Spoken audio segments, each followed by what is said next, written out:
On today's Toy Spot, we're going to be having a look at the Hasbro Spider-Man 3 3/4 inch figures. Today we're going to be looking at the Stretch Strike Venom.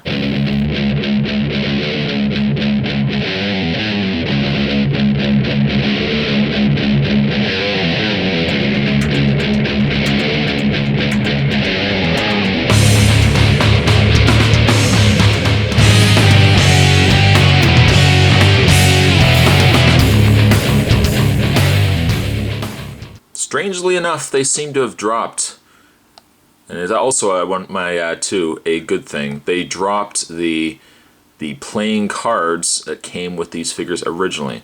Originally, no one really knew the name of them. They just kind of assumed that they were, I think, friend versus foe card game figures.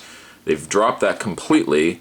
However, even though they've dropped it, it doesn't look like they've given this series a name at all. At all. So buying these, I guess all you're buying really is just the smaller 3 3/4 inch, although Venom is certainly a lot taller, the 3 3/4 inch figures.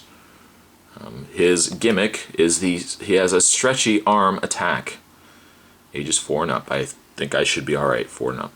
Picture of Spider-Man up at the corner there. Not really much to be said in the way of packaging. There's a picture of Venom down below. Looks to be more like the Matt Gargan Venom. Venom on the side there as well. And on the back, Venom includes figure and accessories. And by accessories, looks to me like only one accessory.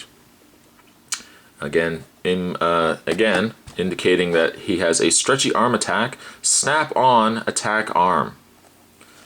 Check out these amazing toys, I guess seen down below. Looks to me like we've got ourselves a Ninja Spider-Man. We've got ourselves some sort of scuba diving Spider-Man. We've got black costume Spider-Man with wings. And it looks to me, thank goodness, a regular Spider-Man with some sort of suction cup action, which generally, they always seem to give him a suction cup at some point. It says interlocking web tech accessories come with most figures. Apparently not with Venom though. Not with Venom. Why they continue... Oh, why do they continue to put out these Spider-Man? I don't know. I don't even know if children would buy it. I can tell you, my brain sometimes thinks like a child. Actually, my brain thinks like a child a lot of the time. I would say, as a child, I would not be interested in any of these. I don't know. That's just me. You can also go to www.hasbro.com/Spider-Man. I guess to see many, many more wondrous things released by Hasbro, I guess from this line. I guess that's really all it. We're going to take a break, we're going to get this opened up, and we will have ourselves a better look at the Stretch Strike Venom. There's more to come, guys. Stay tuned. And probably the first thing you're going to notice about this figure, if I actually bring the packaging back in, if you have a look at the figure and you actually have a look at the packaged figure, the figure on the actual card, you'll notice a distinct color difference between the two. The Venom on the card, yes, it has a distinct solid black coloring to him. Okay, maybe there are areas that look like they could have the lighter purple, but for the most part, it looks like he is a solid black. Compare that over to the actual Venom you receive, and you can see it's quite apparent that aside from the purple highlights they've added to the figure, that the figure itself is not really a black. It's not a black at all. In fact, it's almost like a dirty gray, kind of a brown gray. I wish they had actually just painted it black, like it was on the packaging here. Also, it looks like, yes, I'm not going to show. I'll show you guys. Actually, you know what? I'll pull them down for a second. I'll show you this. Obviously, as well, I'm giving away the entire review right now, which is a shame, but as you can see as well, they've actually painted his arm in the card versus a very generic non-painted arm that you get with the figure. So there you go. Move this out of the way. Let's go back and let's have a look back at Venom here.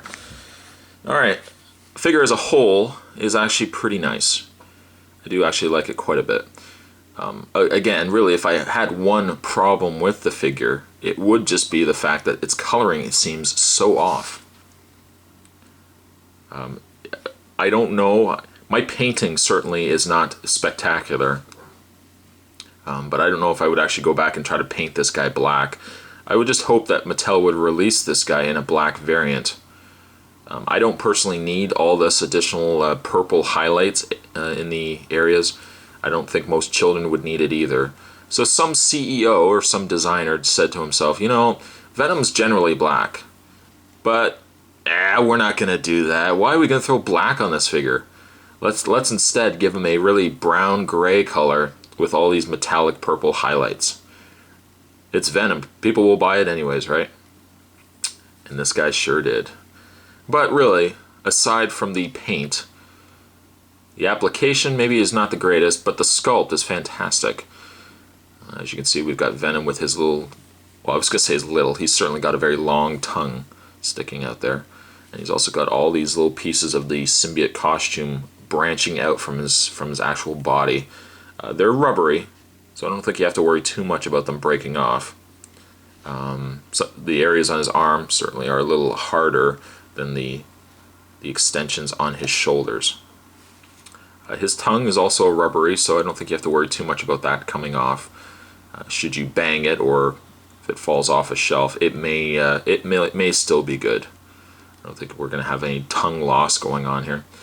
Of course, he's got his Venom symbiote symbol, spider symbol on the front, and as well, if I turn it around, the Venom symbol on the back.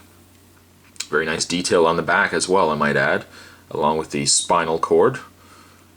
Lots of detail going on. Look at the keister. Look at the behind on him as well, eh? Venom works out. One thing as well I like about this figure is the articulation. Let's go through it now. Venom has a ball-jointed head, so much so that I've actually pulled it right off. Let's snap it back on. Get together, Spot. Don't lose it now. His head can turn left and right, certainly up and down as well. His shoulders, extremely stiff actually, I might add. When you get this figure out of packaging, all these little joints, these delightful little joints will be extremely stiff. But the idea is he actually has a pin and socket joint shoulder, so you can move the arms out. Oh, very stiff. You can move it out. You can certainly rotate the arms around. The forearm can also spin as well. Not quite all the way, just because this is going to get caught, but certainly mostly you can turn it all the way around. You can bend the arm as well. Again, very stiff. The one thing, unfortunately, his arm doesn't have is a rotation in the wrist, but the fact that you can rotate at the forearm kind of makes up for it. He has no waist articulation whatsoever, but his legs can bend out, can bend back and forth. They can also rotate at the thigh, and unlike the Venom, the original Venom that was released in this line, so to speak, that did not have knee articulation, and when I shot the review, I commented on that, I believe, several times, saying why did they not add articulation to the knees? Well, I'm sure they listened. No, they really didn't listen. But this particular Venom has knee articulation, and his legs can rotate. So you can certainly get him in enough positions that his former counterpart could not do. Now, I don't know, between the two, I might still like the other Venom just a little bit more, just because I am a purist. But I gotta say though, this Venom is very nice. If I really only gave it any strikes, it would be against this really obvious, awkward looking paint job they gave it with the metallic purple. It just really looks like they splattered purple all over the place with no rhyme or reason. But sculpt wise and everything else, this is a awesome Venom. If you are looking for a Venom for your Marvel Universe line, and maybe you didn't get a chance to get the original Venom, I would say get this guy. Just maybe overlook the fact that he's a dirty brown with metallic purple. Venom here, I'm going to give, despite the paint, I'm going to give Venom here a 7.5. A very cool figure. Oh! Let's certainly not forget the arm attachment either. You see, I spoke so much about the Venom figure, I spoke very little of his arm. His arm attachment can snap right into his arm, like so. Kind of looks like an alien head, really. And the idea is that this can stretch for no other reason than it's just rubber. Again, kind of looks like an alien head. Is that right? Much like most accessories, I don't know. I probably would leave this off Venom altogether. But if for play value, it's like 3D. For play value, maybe this would be fun for kids. For as a collector, maybe not so much. And for this collector, I probably will just leave it off. The arm attachment, for me, is a bit of a pass. But at least the figure, as a whole, is really solid. So today's toy spot, we were having a look at the Spider-Man, well, the Hasbro Spider-Man 3 3/4 inch figures, the Venom, of course, being a little taller. But we were looking today at the Venom with a stretchy arm, unfortunately not painted. All the paint's on Venom. Thanks for watching, guys. Stay tuned for more spots to come, and I will see you guys next time.